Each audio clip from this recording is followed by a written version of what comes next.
السلام علیکم۔ Channel M5 سے نسرین حسین پرویز آپ سے مخاطب ہے۔ جناب نگران حکومتوں کے حوالے سے آج چیف منسٹر سندھ، ان کا عملہ اور حکومت سندھ میں جو آنے والے وزراء ہیں اس میں سے بیشتر وہ ہیں جو نیب کو مطلوب ہیں، کوئی FIA کو مطلوب ہے، اور ان کو وزراء رکھ لیا گیا اور وہ سب پیپلز پارٹی سے ہیں۔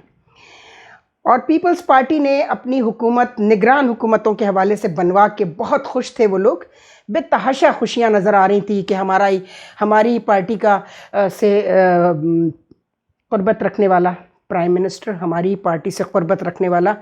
ابو آل چیف منسٹر پنجاب۔ پھر مقبول باقر صاحب کے لیے جسٹس مقبول باقر صاحب جو بہترین شہرت کے حامل ہیں، بے داغ کردار کے، بے داغ سے مراد یہ کہ بے داغ شہرت کے حامل ہیں،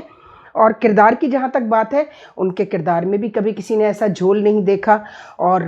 پرفیکشن تو خیر اللہ تعالیٰ کی ذات میں ہے۔ انسانوں سے لغزشیں اور کچھ ایسی چیزیں ہو جاتی ہیں، ایسے معاملات ان سے ہو جاتے ہیں کہ جب ان کو اللہ تعالیٰ پھر طاقت دیتا ہے وہاں ان کی آزمائش شروع ہو جاتی ہے۔ جیسے ہی مکیش چاولہ صاحب پکڑے گئے، ایئرپورٹ سے اتار لیا گیا، اور کیا کیا معاملات وہ کھول رہے ہیں زرداری صاحب کے، اور ان کے فوراً انہوں نے پھر بلاول کو دبئی بلوا لیا کہ تو بھی آ جا بیٹا، میں تو پہلے نکل آیا تھا اسی لیے۔ اب اور بھی سنا ہے کچھ لوگوں کی باری آنے لگی تو اب پیپلز پارٹی کے کان کھڑے ہوئے اور انہوں نے کہا کہ بھائی پہلے تو خاموش تھے، اور بہت سارے اینکرز، خاص طور پر ڈاکٹر شاہد مسعود کو اس وقت میں زیادہ اس لیے سن رہی ہوں کہ ان کے سب سے بہت اچھی سلام دعا ہے، سارا کچھ ہے وہ اپنی جگہ پر۔ تو ہمارے اکثر آپ نے دیکھا ہوگا ٹاک شو میں جو لوگ بیٹھتے ہیں مہمان، وہ یہی کہتے ہیں یہ میرے بھائی ہیں اور میں ان کا بہت احترام کرتا ہوں، اور پھر وہ احترام جن بھائی کا کرتے ہیں ان بھائی کے پول اسی پروگرام میں کھل رہے ہوتے ہیں، اور بات لڑائی اور کہاں تک پہنچ جاتی ہے پگڑیاں اچھلنے پر وہ سب کے سامنے ہے۔ مین اسٹریم میڈیا کی بات کر رہی ہوں، ابھی سوشل میڈیا کی بات نہیں ہو رہی ہے۔ تو انہوں نے کہا کہ جی یہ تو ان کے اچانک سے ان کو شہری رحمان بھی آ گئیں سامنے، اور باقی سارے وزراء بھی آ گئے کہ جی 90 دن میں الیکشن کراؤ،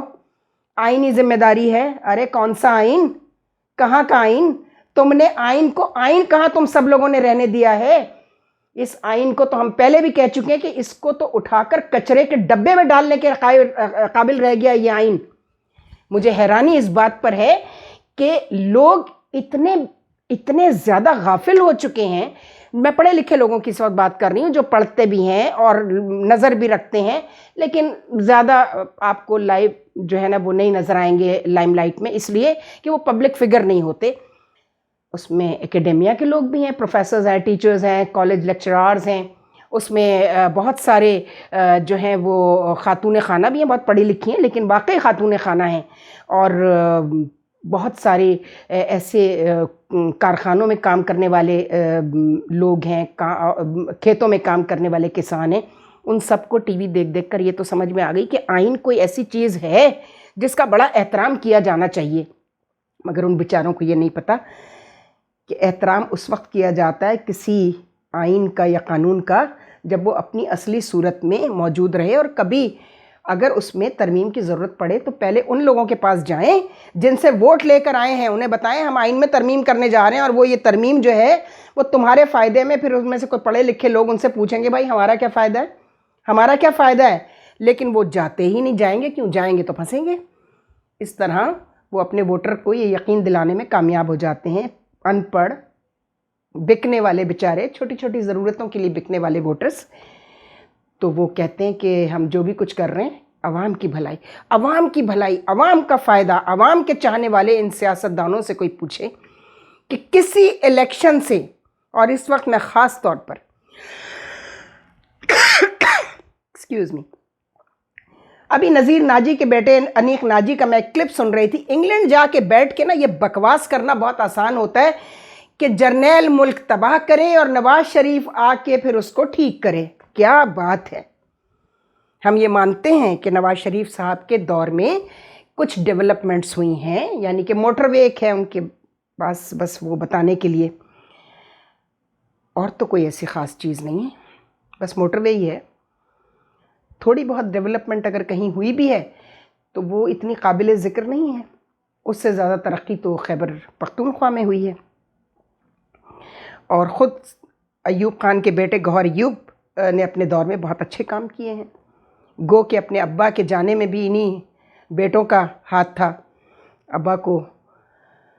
چونی مہنگائی پر کتا کہہ کے اتروانے والے بھی یہی بیٹے تھے. شاید اب اپنی اس حرکت پر پچھتاتے ہوں جو بھٹو کے کہنے سے انہوں نے کی, کرپشن میں انوالو ہوئے. لیکن یہ کیسے اگنور کیا جائے کہ انہوں نے اپنے دور میں بہت کام کیا. اپنے دور سے مراد یہ ہے کہ جب وہ ایم این اے تھے, وزیر تھے, اور ان کا بیٹا, ان کا پوتا ایوب خان کا, نور خان کا بیٹا, یہ لوگ بھی کام کر رہے ہیں. ایک عمر ایوب بہت اچھا کام کر رہے ہیں. جناب علی, یہ بتائیے کہ سندھ میں کیا ہو رہا ہے. سندھ میں ایک گورنر بیچارہ آیا, ہمیں نہیں پتا تھا کون صاحب ہیں کیا ہے. کوشش کریں گے کہ ان کو کسی وقت ہم ان کا انٹرویو کریں, ان تک ہماری ایکسس ہو جائے, اور ان سے پھر دل کا حال تو ان سے پوچھیں گے, اور پوچھیں گے کہ آپ نے تو بڑے دعوے کیے تھے جناب, امید کی گھنٹی بھی بچائی تھی, سینکڑوں لوگ گورنر ہاؤس تک پہنچ گئے تھے ان تک. یہ بڑی اچھی بات ہے کہ ان تک ان کی ایکسس تھی, عوام کی ایکسس تھی گورنر تک, جس پر ان کے اپنی پارٹی کے کچھ لوگوں کو یہ بات ناگوار گزری. میں اگلے کسی کلپ میں بتاؤں گی کہ وہ کون صاحب ہیں جو جن کو شاید کہیں سے یہ بھنک پڑ گئی ہے کہ گورنر رول آنے والا ہے تو اس لیے وہ خود گورنر بننے کے چکر میں ہیں. احتیاط کریں, جو عزت ملی ہے اور جو اعتماد آپ پر کیا گیا ہے اس کا کچرا نہ ہو جائے.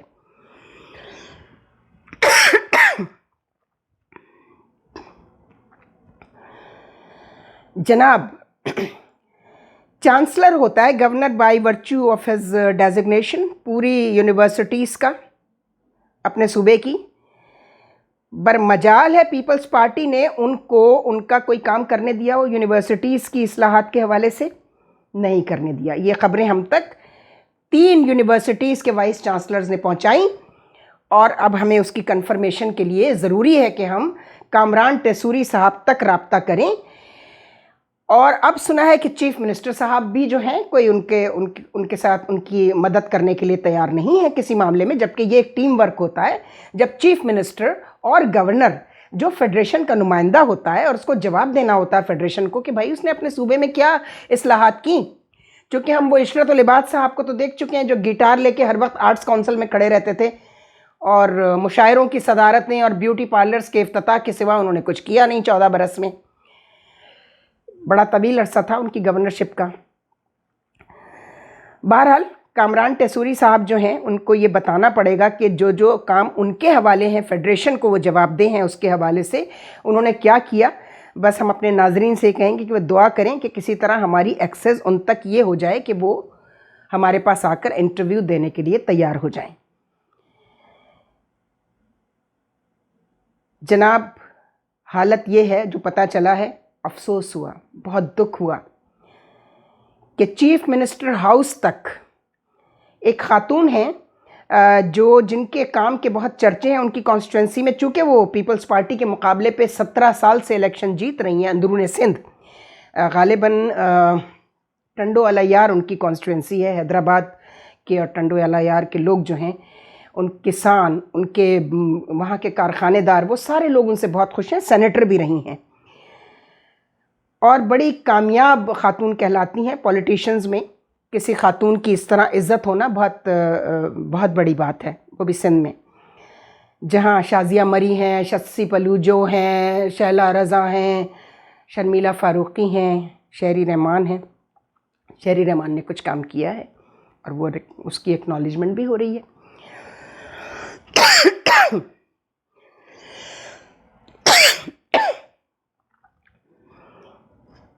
تو سنا ہے کوئی ہفتے بھر سے جب سے چیف منسٹر صاحب آئے ہیں, سینیٹر ابھی ٹرم ان کی ختم ہوئی ہے, اور اپنی کانسٹیٹوئنسی میں بے انتہا اچھا کام کرنے والی, اچھی شہرت کی حامل خاتون, جس کے لیے چیف منسٹر صاحب کو کم از کم, چونکہ ان کی شہرت تو یہ ہے, بے داغ شہرت ہے, اور وہ یہ کہہ رہے ہیں کہ جی میں تو کسی کی نہیں سنتا, میں تو میرٹ پر کام کروں گا. اللہ کرے کہ جو وہ کہہ رہے ہیں خدا کرے کہ وہ کر بھی پائیں, اور گورنر صاحب کی اچھے کاموں میں ہاتھ بٹائیں، اور جو حزب اختلاف پیپلز پارٹی کے اینٹی جو لوگ اپنے علاقوں میں کام کرتے رہے ہیں، اچھی شہرت کے حامل ہیں، وہ ان کو ٹائم نہیں دے رہے، ان کا سٹاف جو ہے وہ ان کو ٹائم نہیں دے رہا ہے۔ مجھے کہیں سے پتہ چلا، کاش ان خاتون تک بھی میری رسائی ہو جائے، ان کا نام ہے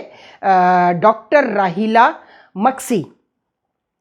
ان کے والد بھی ڈاکٹر، ان کی والدہ بھی ڈاکٹر، اور ان کی خدمات سے ان کا پورا پروونس میں ان کا کام جو ہے وہ اپنے کام سے پہچانی جاتی ہیں۔ تو امید تو یہی تھی کہ چیف منسٹر صاحب ان کو ٹائم دے دیں گے، لیکن بس شہرت ہی ہے، اور وہ شاید اس وجہ سے کسی آزمائش میں بھی آ گئے ہیں بیچارے، یا پتہ نہیں ہم ایسا سمجھ رہے ہیں۔ ہم تو یہی کہیں گے کہ اتنی نہ بڑھا پاکی داماں کی حکایت، دامن کو ذرا دیکھ ذرا بند قبا دیکھ۔ یہ ہم جسٹس مقبول باقر صاحب کی خدمت میں گزارش کر رہے ہیں کہ آپ اینٹی پیپلز پارٹی لوگوں کو بھی ٹائم دیں، جن کی کچھ یہاں پر سروسز ہیں، جن کی خدمات ہیں، وہ آپ سے کچھ بات کرنا چاہتے ہیں۔ کیا بات کرنا چاہتے ہیں وہ بھی مجھے نہیں معلوم، لیکن یہ چیف منسٹر ہاؤس کے ذرائع نے ہمیں بتایا کہ دیکھیے وہاں بھی کچھ اچھے لوگ ہیں، پیپلز پارٹی کے بڑے اچھے لوگ ہیں، لیکن وہ کارکن ہونے کی حد تک اور پیپلز پارٹی سے لائل ہونے کی حد تک ہی ان کی بھی بڑی اچھی شہرت ہے، اور گو کہ اب ان کی حکومت نہیں ہے، اس کے باوجود بھی وہ اچھے کاموں پہ بھی نظر رکھتے ہیں، اینٹی پیپلز پارٹی جو لوگ ہیں ان کے۔ تو انہوں نے مجھے بتایا کہ یہ صورتحال ہے۔ تو کاش میری ڈاکٹر راہیلہ مکسی سے بھی ایکسس ہو جائے، تو انشاءاللہ کسی وقت ان کو اور گورنر صاحب کامران ٹیسوری صاحب کو میں ضرور اپنے پروگرام میں بلاؤں گی، اور ان کی مشکلات پوچھیں گے، چونکہ لوگوں کو تو یہی ہوتا ہے نا، اس نے یہ نہیں کیا، ووٹ لے کر آیا۔ اب گورنر تو بیچارے ووٹ لے کر آئے نہیں ہیں، وہ تو جو لوگ ووٹ لے کر آتے ہیں ایم کیو ایم کے لوگ، جنہوں نے لوکل گورنمنٹ الیکشن کا بھی بائیکاٹ کیا، اسی لیے کہ ان کو پتہ تھا کہ سکندر سلطان شریفوں اور زرداریوں سے مال بٹور چکے ہیں، اور وہ صرف انہی دونوں پارٹیوں کو سامنے رکھیں گے۔ اور سکندر سلطان بھی کچھ اچھی شہرت کے حامل تو نہیں ہیں، لیکن پیپلز پارٹی کو بھی پسند آ گئے، اور شریفوں کی تو وہ جان ہے، شریفوں کی تو ان کے اندر جیسے ایک طوطا ہوتا ہے نا، جس کے اندر کسی جن کی جان ہوتی ہے، تو شریفوں کی جان ہمیشہ سکندر سلطان کے اندر رہی ہے، وہ طوطا ہے وہ سکندر سلطان۔ تو جناب عالی، ہم بھی انتظار کر رہے ہیں کہ چیف منسٹر صاحب جو اتنی بہترین شہرت کے حامل جج رہے ہیں، اور کوئی ان کے اوپر ایک انگلی نہیں اٹھا سکتا، لیکن وہ پیپلز پارٹی کی طرف ٹلٹ تھے، یہ بات نون ہے، اور یہ ان کا حق ہے، ہم سب کا حق ہے کہ ہم جس پارٹی کو چاہیں پسند کریں، ہمارے نظریات کسی پارٹی کے لیے جیسے بھی ہوں، لیکن ہمیں یہ خیال رکھنا چاہیے کہ ہم اپنی شہرت کو داغدار نہ ہونے دیں، اس طرح کے وہ حضرت علی نے کہا نا کہ جب کسی کو طاقت ملتی ہے تو وہ بے نقاب ہو جاتا ہے۔ اب بھائی لوگوں نے یہ اس سے مطلب لیا کہ جب وہ بے نقاب ہو جاتا ہے یعنی اس کی برائیاں جو ہے نا وہ سامنے آنا شروع ہو جاتی ہیں، نہیں، ایسا نہیں ہے۔ حضرت علی کرم اللہ وجہہ کی اس کوٹیشن کے پیچھے جو حکمت ہے، لوگ اصحاب نے پوچھتے تھے، جیسے وہ ان کا بڑا مشہور ہے کہ جی جس پر احسان کرو اس کے شر سے بچو، وہ ہم پہلے بتا چکے ہیں کہ اگر احسان کریں اور کوئی آدمی کمینگی سے بدلہ دے تو اس کا ظرف پتہ چل جاتا ہے، وہ کھل جاتا ہے۔ اسی طرح بے نقاب ہونے کا مطلب یہ طاقت آنے کے بعد، اور طاقت صرف اقتدار کی یا تخت کی نہیں ہوتی، حسن کی بھی ایک طاقت ہے، شہرت کی بھی ایک طاقت ہے، علم کی بھی ایک طاقت ہے، اور علم کی اور عبادت کی بھی ایک طاقت ہے اور شہرت ہے۔ ابلیس سب سے زیادہ عبادت گزار فرشتہ تھا، فرشتہ تو وہ نہیں تھا، جن تھا، وہ آگ سے بنا تھا، فرشتہ ہی کہلاتا ہے، فرق یہ تھا مٹی سے نہیں بنا تھا، آگ سے بنا تھا۔ لیکن آپ دیکھ لیجئے اس کے تکبر نے کیا اس کو وقت دکھایا، اللہ نے راندہ درگاہ کر دیا، شرک پر نہیں کیا، شرک نہیں کیا تھا اس نے، وہ تو اللہ سے کہتا تھا بس تجھے ہی مانوں گا، اللہ نے کہا نہیں، تو نے نافرمانی کی ہے، جسے میں کہہ رہا ہوں اسے بھی مان اور اس کو سجدہ کر، لیکن اس نے سجدہ نہ کر کے دیا اور راندہ درگاہ ہو گیا۔ تو اسی طرح بے نقاب ہونے کا مطلب یہ کہ اگر انسان میں کچھ صفات ہوتی ہیں، کوئی اچھائیاں ہوتی ہیں، تو اس کو جب طاقت ملتی ہے تب پتہ چلتا ہے کہ ہاں بھائی کتنی صفات ہیں، اور برائی بھی اس وقت جو اندر کی چھپی ہوئی برائیاں ہوتی ہیں کسی اچھی شہرت کے حامل شخص میں، اور جب اس کو طاقت ملتی ہے تو وہ برائیاں بھی آ جاتی ہیں سامنے، اور وہ نیکیاں بھی سامنے آ جاتی ہیں جو اس کے اندر ہوتی ہیں، جو لوگوں کو نہیں پتہ ہوتی وہ خوبیاں۔ تو ہم چیف منسٹر صاحب سے یہی گزارش کریں گے کہ اپنی بے داغ شہرت کو، چونکہ یہ جو شہرت ہے نا یہ بڑی مشکلوں سے نیک نامی کمائی جاتی ہے، بہت اس میں سر مارنا پڑتا ہے، برسہ برس گزر جاتے ہیں، لیکن اس کو خاک میں ملنے میں ایک لمحہ درکار ہوتا ہے. بس اس بات کو میری یاد رکھیں. خدا حافظ. افسانۂ ہستی ہم اپنے آقا کو سنائے جاتے ہیں. افسانۂ ہستی ہم اپنے آقا کو سنائے جاتے ہیں. امید لگائے